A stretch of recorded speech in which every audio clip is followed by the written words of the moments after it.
seems more peaceful today for whatever reason, even though it's the weekend. You'd expect there to be tons of people outside. Although with that in mind, in terms of the things I read today, it didn't seem so peaceful in terms of the theme. How about this first one? Apparently it dealt with a story where police officers went to detain somebody, I guess, just due to some kind of incident, and they left the person inside the police vehicle, and he happened to park it on a railroad track. And I guess unfortunately in this story, a train actually came by and ran over the car. Wow. There seems to be a lot of people saying the person should be charged for negligence and all that.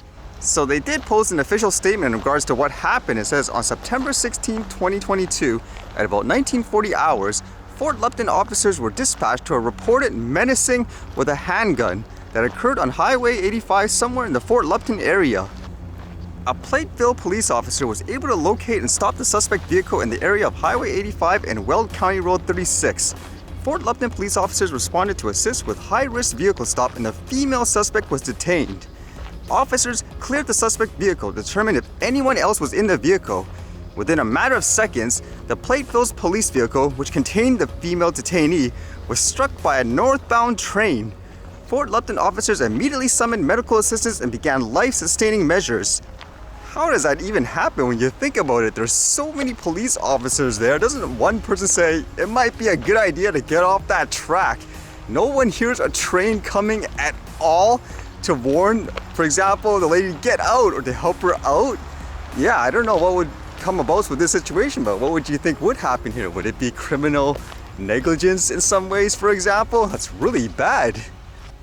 Apparently the person did survive from what I gather anyways. It makes you think too, in this situation, whatever crime, let's just say the person did commit in the end, would this actually override that in terms of, I guess, any type of compensation or anything they would get as a result of this? The only other thing I can get in terms of the video where maybe they stopped the person abruptly there and not even thinking about leaving the train track is because I think I heard they were wondering if the person had a weapon, and there's something about, oh, maybe the person threw it out here or there. But still, that's a really bad, I guess, judgment call. And then I read this, which was kind of interesting to think about. It goes along the lines of, I said, some people say you can't use a drone here and there, but for some reason they can. It deals with a topic on how, I guess, in a wildlife area, they're planning to use drones, I guess, to counteract people like poachers and stuff, but it's not making a lot of people happy. This one says, Utah Division of Wildlife Resources launches new drone law enforcement team. The Utah Division of Wildlife Resources just launched its new drone law enforcement team, meant to help officers and Utahns alike. The drones were designed to get a better look at wildlife crimes like poaching and trespassing. They can also be helpful in finding lost hunters and hikers. The drones are already in use and have been placed around the state with specially trained law enforcement officers. Faith Jolie, Public Information Officer with the Utah Division of Wildlife Resources, said the division expects to use them a lot this hunting season. Jolie said the agency saw an increase in poaching this year and will be using the drones especially to watch for that. According to a press release, there are currently 5 investigators assigned to the drone team, and they are located throughout the state. In order to operate the drones, investigators went through various licensing and training requirements with the Federal Aviation Administration.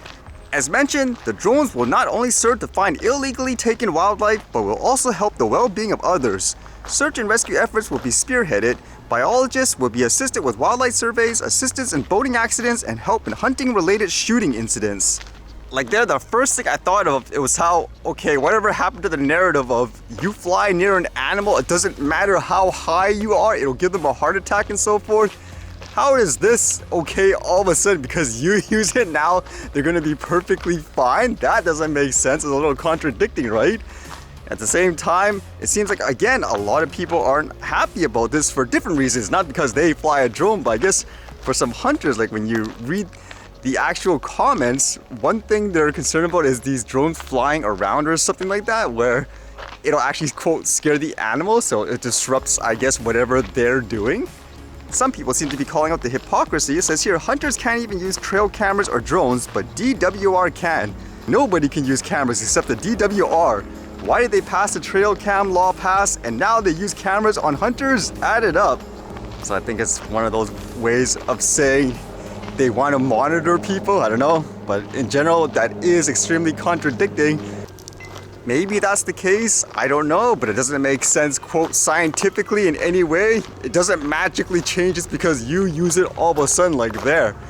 And at the same time, like they talk about how they go through rigorous training and all that. I mean, it's like most places in the world, all it is a piece of paper asking you questions about irrelevant information many times. And I've even seen people basically mock it. For example, like I still remember one thing where there was a school or something trying to push their courses, and then you have comments, people saying, I have a course to teach you how to use a microwave, which is kind of true, where a lot of the drones, like the ones the officials use as well, they're all GPS, I guess, based. It kind of is stabilized and stuff for you, and it doesn't require as much skill as, say, I would imagine someone's flying, let's say, a helicopter. Yet that's the perception that a lot of people have. And it's funny too, because with that thought of, remember how I said everyone says, oh, do this to the recreational guy, it'll get rid of it once and for all? It's basically no. Just open up the room for, let's just say, I don't know, commercial or officials. And even someone here wrote, for example, that argument of, oh, I'm going like to the mountain, this and that, I don't want to hear buzzing and so forth. Well, now you will, because it's officials using it, so you didn't end up, I guess, solving your original grief per se. All you did was just clear the space for officials to use it. Especially for those people who drone police other people too. If they say, oh, you captured this wildlife and so forth, even though they're so far away, I'd expect you to hammer down on them just as equally. It makes no difference. It doesn't matter who's flying it per se if you're really concerned in that sense. At the same time, in my opinion, just from observation, usually it's jealousy in terms of people capturing, let's just say, something spectacular, and then people using that as an excuse, saying it gives them a heart attack and all that.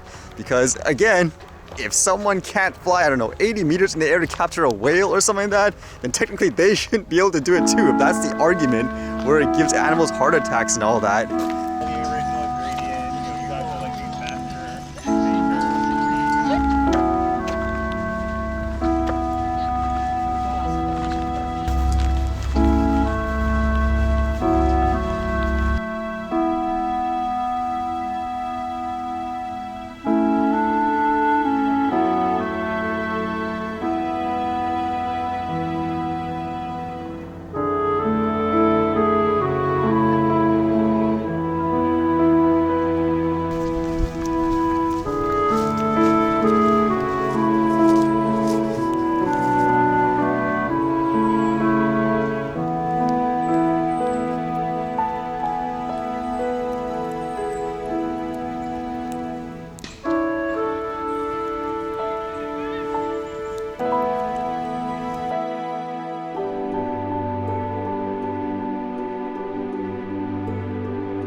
Alright, see you guys later.